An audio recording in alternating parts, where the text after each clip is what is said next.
What's up mga besyo? So for today's video, may isi-share na naman ako sa inyo yung kaganapan sa training center. So isi-share ko sa inyo yung mga nangyari at mangyayari kapag kayo ay nasa training center na. Okay. Kung sino susundo sa inyo sa training center. So, ang nag-request ng video to ay si Rakista Melodia. Tanong ko lang po, nung unang dating niyo sa Korea, anong mga sistema ginawa niyo o pinagawa sa inyo, sir? Diyan, sir, sabi niya. Saka si Ricky Gliabo, Beshiwap, tanong ko lang po, employer ba susundo diyan sa'yo sa airport pagdating? So, sila po yung nag-request ng video to. So, explain ko lang sa inyo yung mga nangyari o yung kaganapan dun sa training center dito sa South Korea pagdating ninyo. So, umpisahan na natin.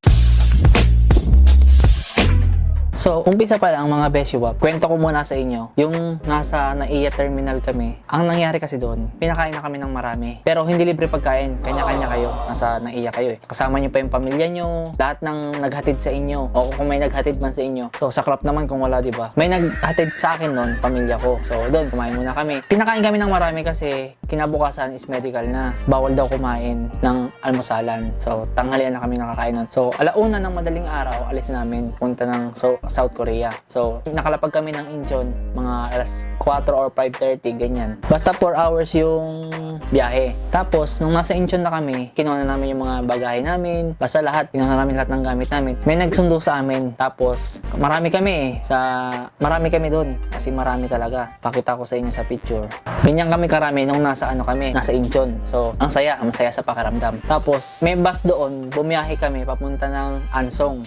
Yun sa training center. Yun talaga yung pinaka-training center ng mga EPS sa South Korea. Tapos, doon 3 days kami. Sa unang araw namin, paglapag namin, doon pumunta kami sa room namin. May kanya-kanya kaming room, 4 na tao sa isang room. Tapos, may walang wifi. May wifi man, pero nawawala. Tapos, ayun, hindi kami kumain. Hindi kami pinakain. Diretso medical na kami. Pero, pumunta muna kami sa room namin. Tapos, doon kami sabi na mag-medical na. Tapos, diretso na kami doon. Pila na kami haba. Tapos, ang medical doon, mga beshiwap, is same lang din doon sa medical sa Pinas.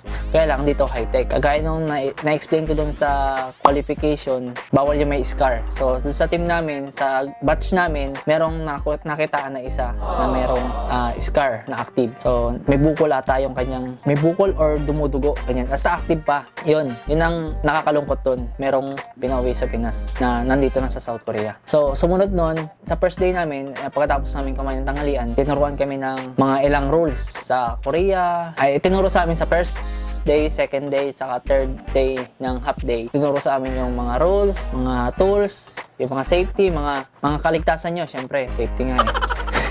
Yung, ano pa ba?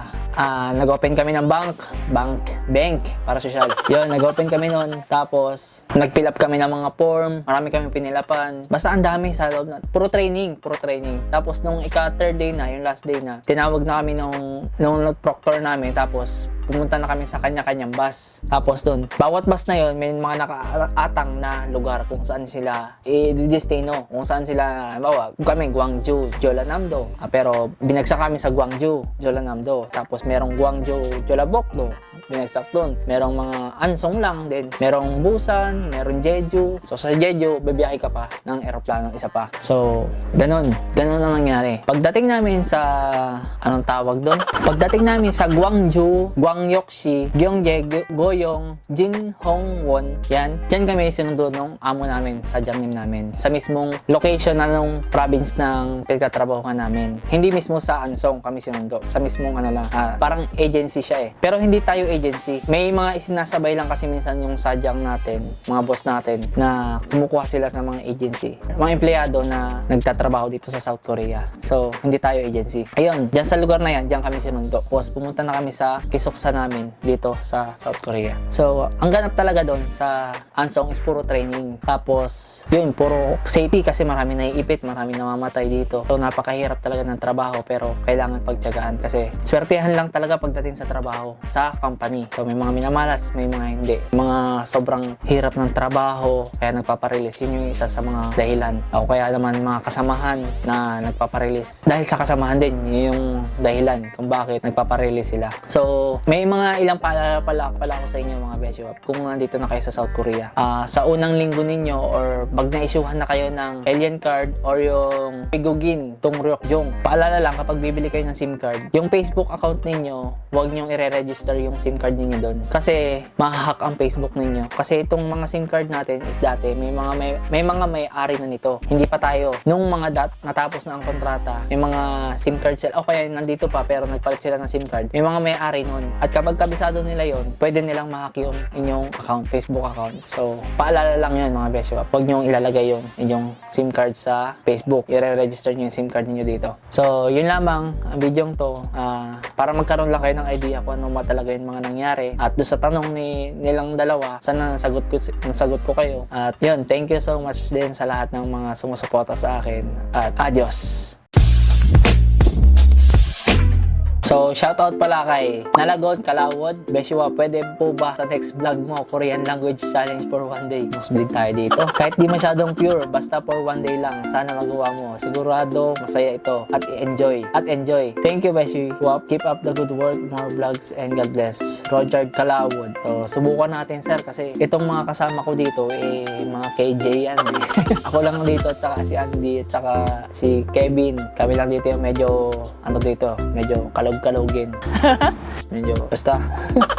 Yun, sabi ni James Paul Reynales, nice content sir. Pa-request naman ako, please make a reaction video about sa release worker at mga issue kung bakit nagkaroon ng release at ano ang mga legal action na dapat gawin kung paano magpa-release at mga dapat gawin kapag na-release. I'm an EPS aspirant and may sinalihan akong group sa FB at ang daming case ng release worker doon. Medyo nakakabahala din kasi most of the times and case nila ay contract issue, sahod, etc. Thank you sir. So sa release sir, dalawa lang ang naiisip kong dahilan. It's either, tatlo pala, binagdigan ko na. It's either ayaw nila yung trabaho, dalawa nga lang pala. Either ayaw nila ng trabaho, mahirap, ganun. Pangalawa is yung kasamaan sa trabaho, mga binubuli ka or mayayabang or ganun. So, yun lang. So, ang suggestion ko lang doon, mga beshiwap, dyan pa lang sa Pinas, habang nag-a-apply kayo, mag-expect na talaga kayo ng napakahirap, napakapangit, lahat pangit. Isipin nyo na lahat ng pangit. Isipin nyo lahat ng pangit na naiisip nyo pagdating dito sa South Korea. Kasi, madidisappoint ka talaga kasi akala mo maganda ang dorm mo, akala mo maganda ang sahod. So, expect the unexpected talaga mga beshiwap. So, sana, tiyagaan lang talaga at saka sipag para makaipon ka, matupad yung pangarap mo. So, yun lamang. At maraming salamat sa lahat ng sumusuporta, nag-subscribe. Kung bago ka pa lang sa channel ko, subscribe, like, comment, and share. Yun. Ano pa ba? Wala na. Adios.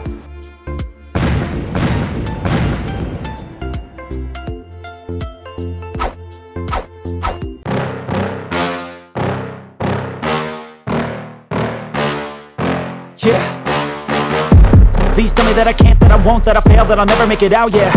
Please tell me all the bad, never good, fill my head full of every single doubt, yeah. Please say any negative thoughts, I pop off when I hear people say I cannot. I get off to the thought of proving everyone wrong, I won't stop to the top, so you better back off and get lost. I'ma stay loud, stay proud, never running out, never heading south. I'll be spreading out, call it word of mouth, can't put me down, I'll be getting loud. You can have your doubts, not what I'm about, have your f***ing cloud, it be raining now, I keep making sound, go another round, I'm legend bound, can't stop me now.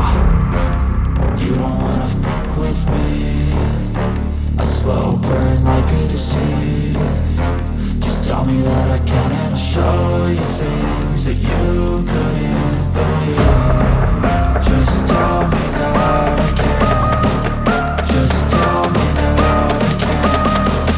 Just tell me that I can. Just tell me that I can.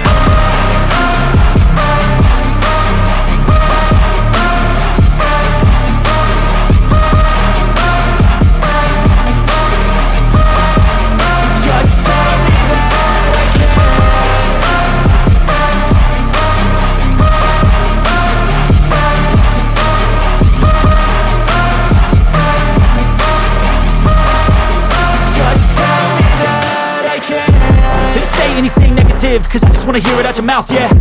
Give me fuel, it's a tool that I use to go ahead and run my mouth, yeah. I take shots, I take loss, I make shots, I miss lots. That's how you get big box, you get yachts, you swing lots and pop off a big shot. I ain't done chasing, got big dreams, bigger things, impatient. Who's at the top think they need replacement? Who's at the top think I'm gonna erase them? Face it, I don't give up quick, I don't give up, I won't give up this. Cause I know that I want it, know that I'm on it, I'll make it, I promise.